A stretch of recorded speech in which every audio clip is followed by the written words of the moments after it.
Well, the Cleveland Cavaliers just put the finishing touches on a tough, gritty 114-106 win over the Philadelphia 76ers in Philadelphia on a night where it didn't feel like the Cavaliers had their fastball tonight. They definitely didn't have their A game tonight, but it didn't matter because as we were talking about before we went live, this group has so many different options, and even when they don't have their best, they are a really, really, really tough team to take down. They figure out ways to do it. You said it, like that was not their best effort as far as the first half goes. I do think that it might be a little bit misconstrued when you look at that first half and you think, okay, they weren't playing team basketball. That's not the case. They were moving that ball around. I just think that rim did not like them. There was a lot of dancing around that cylinder, particularly on a lot of Donovan Mitchell shots and some shots inside of the arc that were not falling. But to their credit, they fought through it. They stuck to their principles, and in that second half really started turning Philly over, kind of started focusing on getting the pace back up and not playing to the Sixers' low pace and low speed. And that really just kind of got them engaged and going.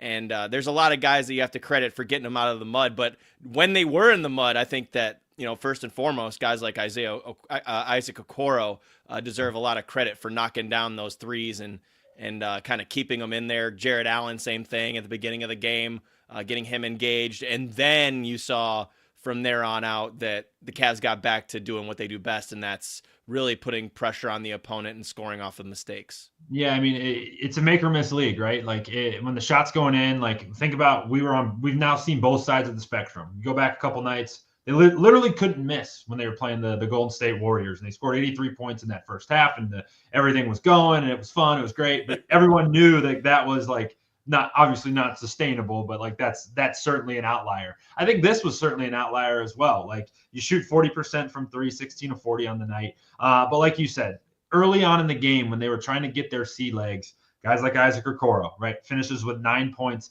3 of 6 from behind the arc. Donovan was off to a slow start. Darius kind of had a little bit of a slow start. And like, let's tell the truth about it too. This team looks like they're tired. Like this looks like a group that has played a bunch of basketball. Everyone's played a bunch of basketball, but Spencer German and I have talked about it a couple times where like this is a team that, this win streak's not wearing on them, but it's on their minds and they're thinking about it. And it's a little bit of an emotional pull on them. And they came out tonight and it looked like a team that, didn't have it tonight, but they just pulled themselves, like you said, pulled themselves out of the mud. And a couple guys that have become, I guess, fan favorites, especially on this show, Ty Jerome and Craig Porter Jr. While those guys came off the bench and maybe from a points perspective didn't really light up the scoreboard, they still played really valuable points really valuable minutes and helping getting this thing turned around. And, I think that you bring up the point about the streak and how it's in the back of their minds. I think there's also a physical toll we have to talk about here. The Cavs have played the most games in the NBA to this point. They've already had 2, 3, and 4s.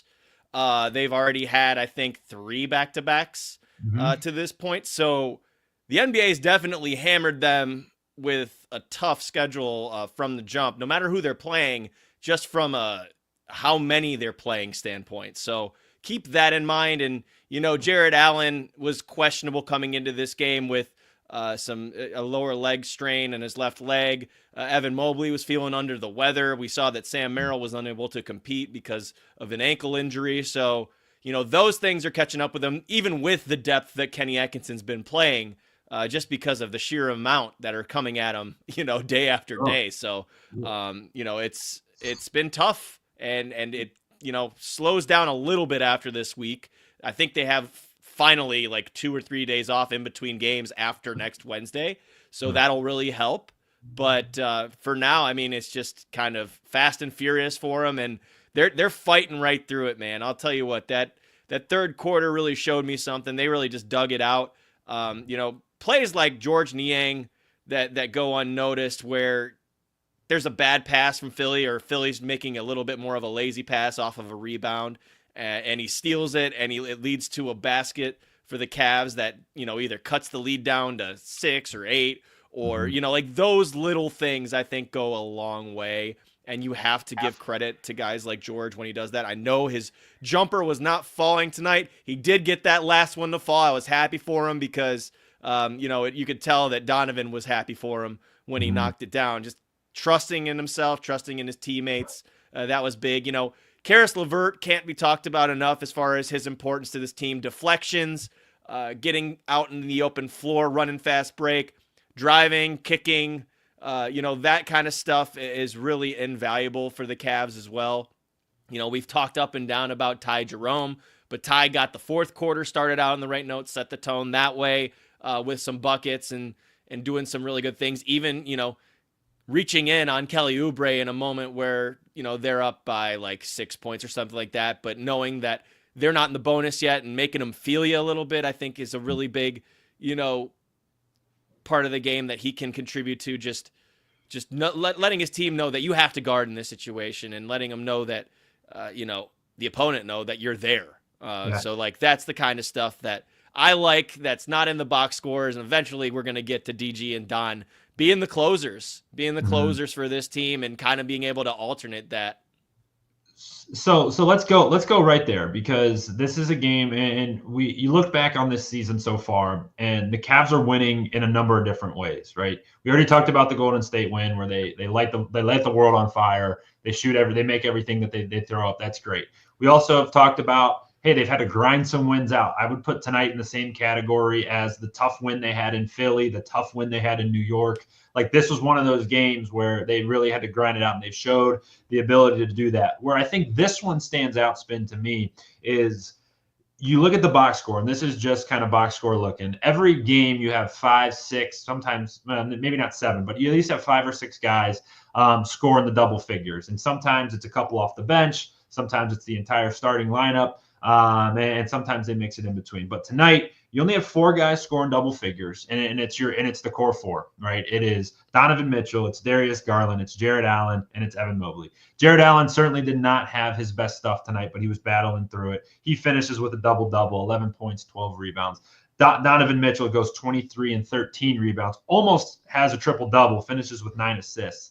But, Spin, from your perspective, what do you make of this team's ability to, the way I see it is be a chameleon and just win the game that's in front of them. If they have to go outscore you, they can. If they have to grind you down, they can. And they can do it in different ways. But what do you kind of make of this team's ability to adjust? Took the words right out of my mouth, man. Chameleon, just adaptability, the way that they're able to show differences in the ways they can win and always finding a way to get it done. And Kenny Atkinson's willingness to try things like that lineup in the second quarter where he went with Craig Porter Jr., Ty Jerome, and Darius Garland, and George Niang, and I think it was either Dean Wade or one of the 2 bigs. Those are the things that I think make this Cavs team so dangerous. They attack you from all angles, and it's not like you can pinpoint one way to stop them because they have so many different ways to attack you, different ways to defend you. And they're adaptable. You said it, man. Chameleon, great way to describe it. So I think tonight you look at it and, Evan Mobley wasn't feeling well coming into this. He was, a game time decision. There wasn't much of Evan handling it tonight. A lot more of Darius Garland, Donovan Mitchell, Ty Jerome, and Karis LeVert really bringing it up more than we've seen, them bring it up because Evan Mobley's been a ball handler a lot this year so far, but tonight just clearly he wasn't, his usual dominant self. Sure. Jarrett, they got him going early. That was smart. But to your point, in the second half, I just saw Kyle Lowry could not stop Darius Garland. Jared McCain could not stop Darius Garland. Kelly Oubre could not stop Darius Garland. He was just blowing by guys. And at the same time, whenever they did have him in front, he used his change of speed. He used his change of direction to really keep them off kilter. There was a one play where he was fading towards the baseline, a little mid-ranger off high glass that was just gorgeous. And Darius has that ability to do that, but he also has the ability to get into the paint, use that float shot, and it's been gorgeous this year. Really just coming off of screens and getting guys pinned to his back, finding spaces, and a lot of that's got to do with the cutters, and a lot of that has to do with the rollers too.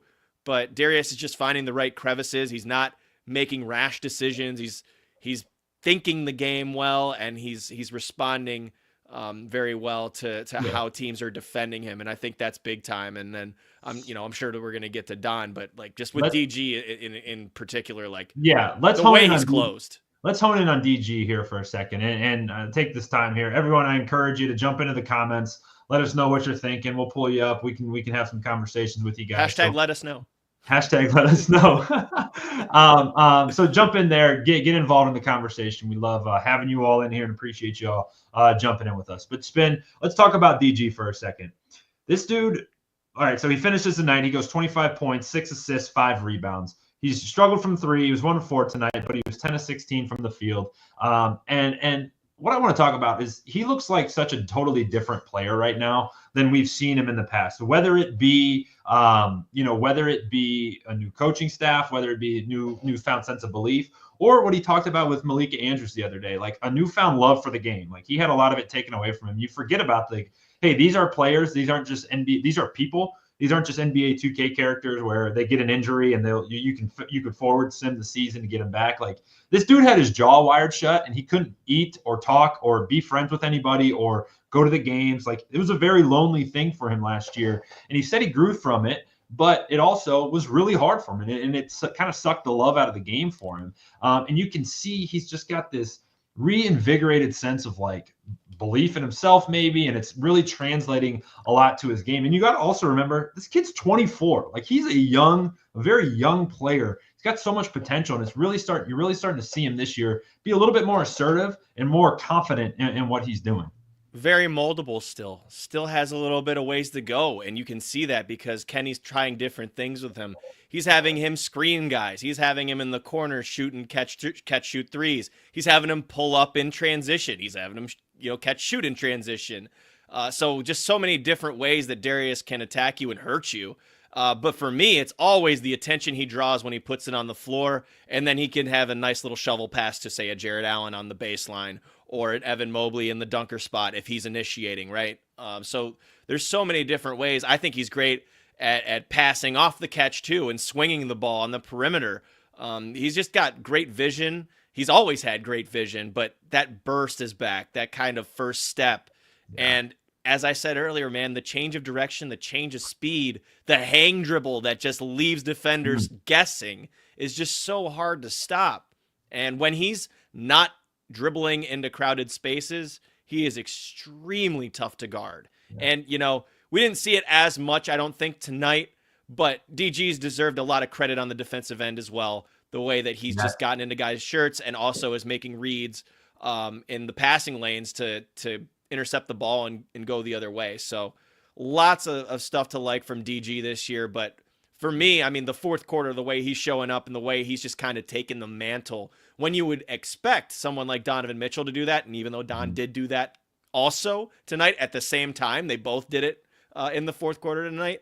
DG's been terrific in the closing moments. And I would also add too, like you talk about all of his ability and his shot's very good and he's being really creative and using a bunch of different spaces. When he gets around the rim, man, he's found a little bit of depth in his finishing bag, man. He has been really, really good around the rim. And I think back to the closer the other night where he drove on I forget who it was, but he went up with that same foot, same arm finish and just kind of floated one right off the top of the bat, like high off the square, man, and it teardrops perfectly in there. But then you also see him drive to the rack, and he's got such a good feel of when he gets the attention of whomever's guarding, whoever's in the dunker spot, man. And he knows the second that eyes go on him, he lobs that thing up for a slam, man. He's been really, really good, and it's been fun to watch him. I tell Spence all the time my analogy for that. It's a quarterback on a read option. That's what Darius Garland does. He senses when the defender's coming. He senses when, he's shading towards the big, so then he'll finish it himself.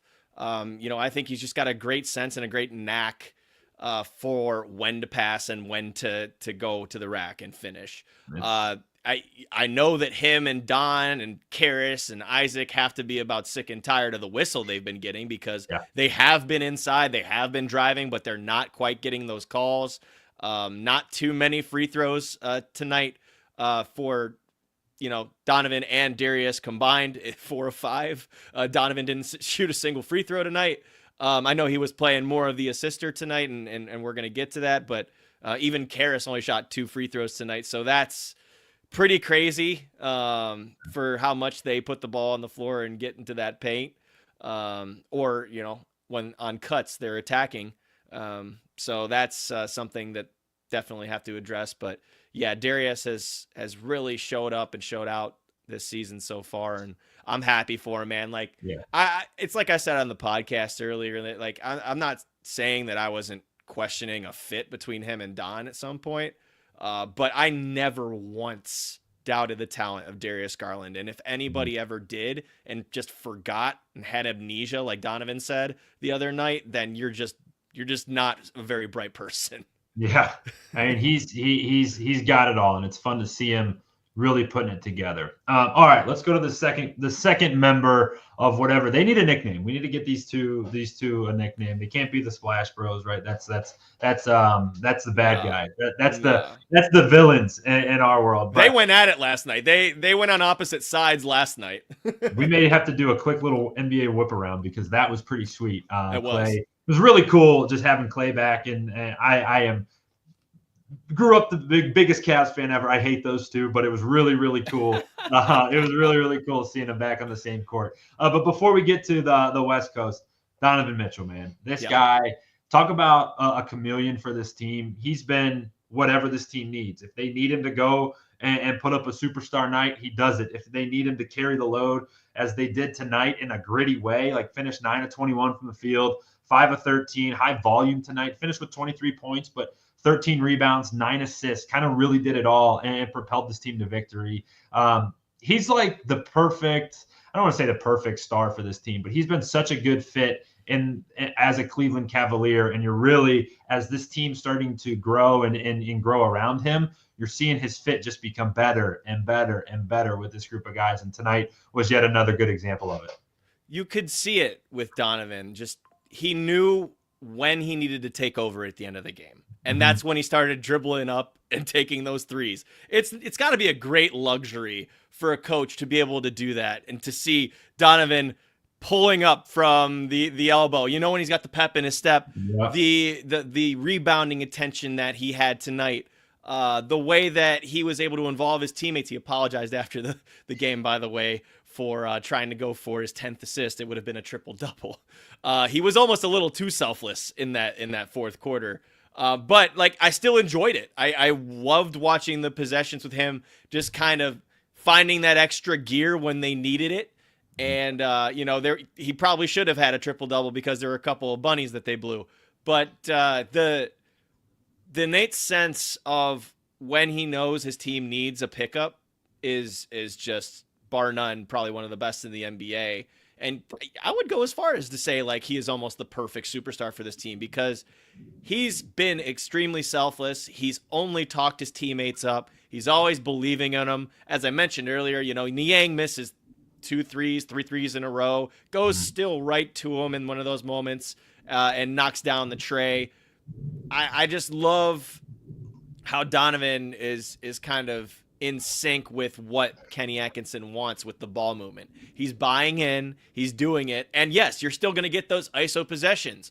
Every team in the NBA has them. Look at, even the Golden Boys over in the Bay. Like, Steph Curry had ISO possessions at the peak of those Warriors. Yeah. It's just what happens when you get right matchups. You get certain situations where you need it. Like, there is no selfishness in Don's game just because he goes ISO sometimes. Yeah. Sometimes he beats a man to a spot and he has a great dribble pull-up. Or, he's able to just kind of find plenty of space to shoot from the 3. Or he has a driving lane and tries to draw a foul. Like, that's going to happen. ISO basketball is going to happen. But you just don't want it to dominate everything in your game. And that's what's so nice about the Cavs is that it doesn't dominate their game. But in situations and scenarios where they need those hero ball plays and those rescue possessions, DG and Don have been able to do a great job at it. And Don with, 8 straight points at the end of the game where, he hits a couple of threes and then he drives down Main Street, finishes with the left.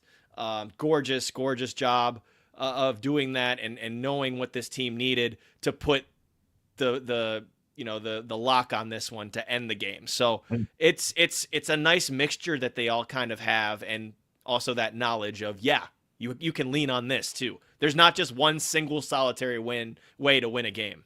Yeah, and there's one sequence that comes to mind when after you described that one to Niang.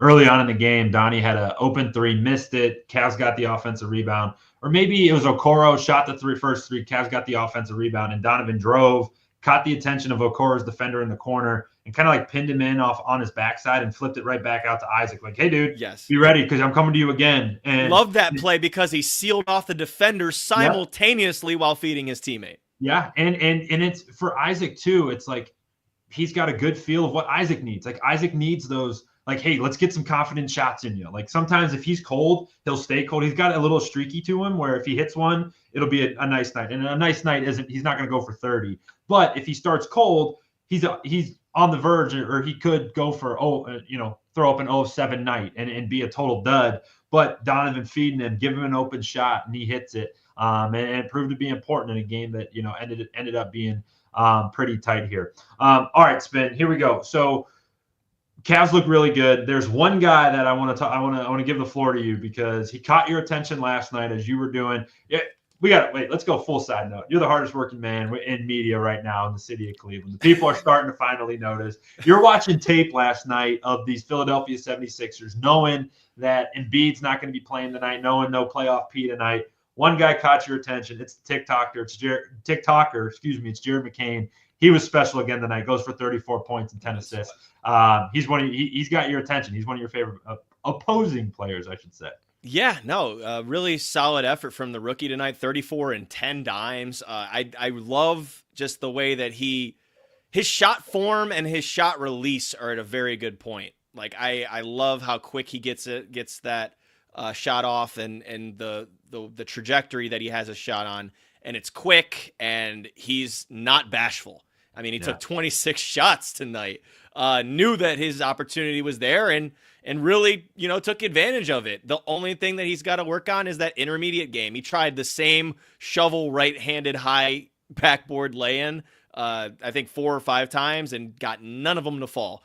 They were either too high off glass or just not close enough to the rim where they were just kind of bouncing off. And, a lot of that has to do with Evan Mobley and Jared Allen and guys that were kind of trying to shut him off. But, that's the place that he's just got to get a little better at. But that 3-point shot, it's beautiful looking. I got to give him the credit there for sure. And I enjoyed watching him yesterday too. But again, it's just pretty much studying the game and seeing, what his shot release was and his form to me is very, very polished. And I'm a fan of what I've seen there. So to that point, student of the game, you kind of watch you have your pulse on the entire NBA here. Can I say one more thing though on McCain? So there was a point in the game where McCain came down and hit a 3 and cut it to 2. I think there was like 6 or 5 minutes left in the fourth quarter. That's usually a momentum shifter. After another team cuts your lead down, like the Cavs, I think were up by like 9 or 11, and then Philly came roaring back. Some good possessions from Caleb Martin. Kelly Oubre was doing some solid stuff. Shout out to Reggie Jackson, by the way. 14th season. Would you call him Old Man Reg? Old Man Reg, 14th season. I'm old. And Eric Gordon, too. Shout out to Eric Gordon. He was playing, too. Just a little bit of a flashback. But to the point, McCain hits that 3-pointer in the middle of the fourth quarter, cuts the Cavs lead down to 2 as they battle back. Cleveland comes down, runs a play, swing, Evan Mobley, and 1. Answer back up by 5. That, to me, is the growth and the danger of this Cavs team, is that they do not flinch. They do not stop playing their game. They do not succumb to any sort of momentum change. And on the road, that's big time. That's big time, and you have the response and the resilience to do that. I don't care if they're undermanned. That's a situational thing. That's a scenario in which you can use that in the playoffs going towards April and May. Hell yeah, you can. Like, that's a sequence you fall back on, and that's a sequence that the coaching staff and Kenny will fall back on too. Of like, hey guys, you come into a timeout or the other team's getting some momentum. Like, hey, fall back on that. That's some good stuff to kind of store away and know you have from an experience standpoint. And Spin, what I wanted to hit on just real quickly here. The Eastern Conference as a whole right now is pretty, it's interesting, right? Very, I'd say, top heavy. The Cavs are 13-0, obviously, with an unbelievable start. Maybe they're not going to go undefeated. Maybe they do, but they'll obviously come back to the pack a little bit. The Celtics lose, or they slip up last night against Atlanta. But after that, the Celtics are 10-3. And then there's only one more team that's above 500, and it's the Orlando Magic at 7-6. So the Cavs have built a nice little cushion. They're 6 games ahead of Orlando, obviously very early in the year, not even a quarter of the way through. But on the other side of things, Philly at 2-9 and Milwaukee at 3-8 are head scratchers, and they have to be getting close to sounding the alarm of like, hey, we need to like start putting together wins, because you can't win a division, you can't win a playoff spot in November, but you certainly can lose one and put yourself in a bad place heading forward. Well, luckily for Philly and for Milwaukee, it's a crapshoot in the standings right now. The records are not great. Teams are trying to figure themselves out, except for, the Clevelands and the Bostons of the world. So even though I see your point, it's not really affecting them too much right now. And they're lucky for that because, they have a whole lot of issues. If you want to look at the Bucks, I read a stat tonight that non-Giannis players in the first quarter went 0-for. Oh, geez. 0-for in the first quarter. He had 22 himself in the first quarter of that game tonight. But the rest of them went 0-for. And they're playing Detroit right now. Detroit's up by 2 as we speak in Milwaukee, by the way. So keep an eye on that. Detroit grinding out a win over the Heat. Shout out to our old friend JB Bickerstaff. Got them believing, doing a good stuff. I know a Weber happened in front of Jalen Rose, and it was in his favor, so he didn't know how to react. Philly, getting to them, that Joel Embiid's not going to be playing second night of back-to-backs. Mm-hmm. Paul George is in the same boat right now as he, ramps up. Unfortunate timing with the Tyrese Maxey injury. That's their whole offense. Yeah. So that one, I think, is pretty concerning at the moment, but at least George and Embiid are back. I got to give a ton of credit to Jamal Mosley because the Magic are actually in a good spot right now. They're 6-0 at home. They're defending again. And Franz Wagner is playing his ass off while Paolo Banchero's been out. So, I was going to say Paolo's out too, and they're still putting some wins together. Yeah, and Paolo's got all the tools, man. He's got it all, to be kind of that next guy, in this league, especially in year 2. All right, Spin. We haven't talked about the NBA Cup or not, but it comes to Cleveland. Starting with the Cavs next game. They're going to host the Bulls coming up on Friday, and that'll be the next time the Cavs are in Rocket Mortgage Fieldhouse. What is your opinion of the NBA Cup? I need to just give it to you real quick. What's my opinion? I think it's kind of fun. I think it's cool, dude. I feel, you know what I don't like? I don't enjoy looking at a Marvel comic on the floor, though. I don't enjoy watching a Boise State football game on the floor. However, I think that there were a number of games yesterday that you kind of felt the playoff-like atmosphere. Now, when you talk about the Warriors and Dallas game, there are certain factors surrounding that game with Klay Thompson going back to the Chase Center into the Bay for the first time as a visitor. So that maybe had something to do with that. But I loved the Hawks game. The Hawks-Boston game was so fun. The Detroit-Miami game took 5 years off my life, but it was a grinded-out game. Really enjoyed that one. So I think it's doing some good. I don't see any negative effects to this NBA Cup, and I feel like it's giving these guys a chance to bond with each other too. Mm-hmm. Like, say the Cavs do make it to Vegas. I think that they kind of treat that like a trip to Paris, like they did last year, where they really got close and bonded together and all that sorts of things. So it can be a plus there. And it's, it's something fun. It's not the end all be all. Is the winner going to raise a banner like the Lakers did? I don't know. But I think it's kind of fun to have a little bit of something at the beginning of the year too. I like where it's placed because it's just kind of like a halfway point, I guess, when you get to the NBA Cup, or maybe like a 1/3 point, if you want to talk about that. But I enjoy it. I don't think it's anything like gimmicky or anything like that. I think they're legitimately trying to get eyeballs on the product, and the ratings have, shown that people are interested. So, and the point differential thing I like too, because if a team's blowing another team out, they're going to keep going and going, which brings a whole new element to it. I'll tell you what, you're not gonna compete with the NFL with a midweek Hornets versus Pelicans game. Like, that's just not gonna do it. But what will do it is games with stakes. And I will say, when it came out last year, it was the first year, I was like, this is weird. And then you see Tyrese Halliburton going toe to toe with LeBron James, and it meaning something. When you can tell that these things mean something to these players, I think that's when it stands out, and that certainly seems to be the case. It's also why it's on Tuesday and Fridays, by the way. That's not competing with anything with the NFL. There's very smart and detrimental, not detrimental. Impactful. Let's try that. What the hell is the word I'm looking for?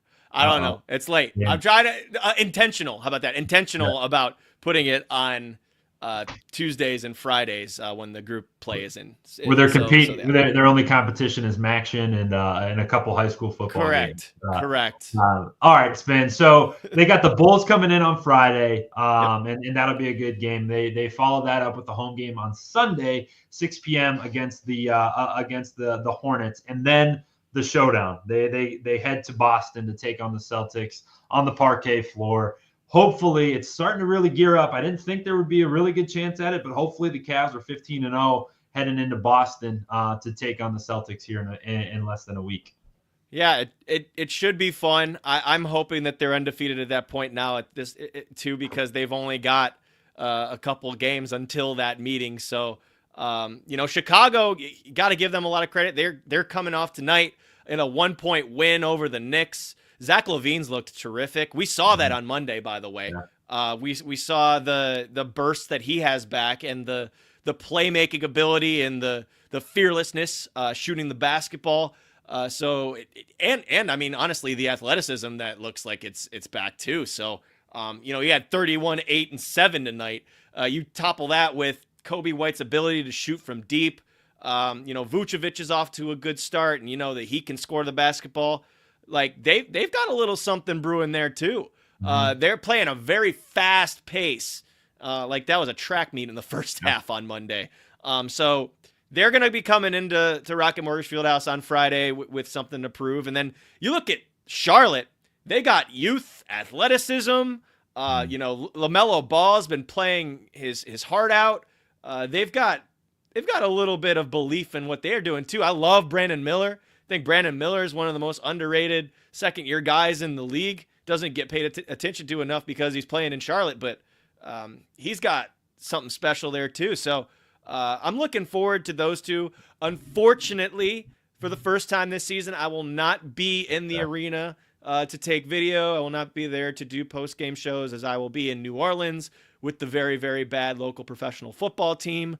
It is a trip that I had planned. You bought those tickets a while ago, didn't you? Yes. We had it a little while ago. So, man, I don't know what else I would do, but be in New Orleans with the Cleveland Browns at a 2-6, 2-7 record. But hopefully the Cavs win while I'm gone, so that showdown in Boston after that can happen, and then we can really get talking, and I'm excited to do that. But I know we're about to sign off here. Just want to let everyone know the Courtside with Cavs on SI podcast is available on Apple, Spotify, and Amazon Music. Please like, comment, subscribe, rate, review, do all that good stuff. Cook the books. Please let this thing get going off the mat, because me and Spence really enjoy it. I know that we've got Tommy and Logan that do it. I'm sure that Megs will hop in at some point. So I'm very excited to get that off the ground and obviously give you the best coverage that we can with Cavs on SI and si.com/NBA/Cavaliers. We'll not be there this weekend. Hopefully you don't miss me too much, but I'll be posting pictures from New Orleans. Spin got all of our plugs in, but just because Spin's not going to be there over the weekend doesn't mean our coverage stops. We'll have everything kind of as normal. We won't be from the stadium, but we'll have shows prior to the game. We'll have a post-game reaction. May not be us on the show here. It's probably good for your eyes. You don't have to see Spin this weekend, but see a couple of the other members of our team bringing you some coverage. So do all the things Spin said, but also subscribe to this YouTube channel. Cleveland Cavaliers on SI, easy to find. Hit that subscribe button so you get alerted on any time we get content posted to the page. And like Spin said, head over to our other website, si.com/NBA/Cavaliers for all of our written work, because we know our team over there is grinding away for content for you. So the Cavs get a huge win, 114-106 out in Philly.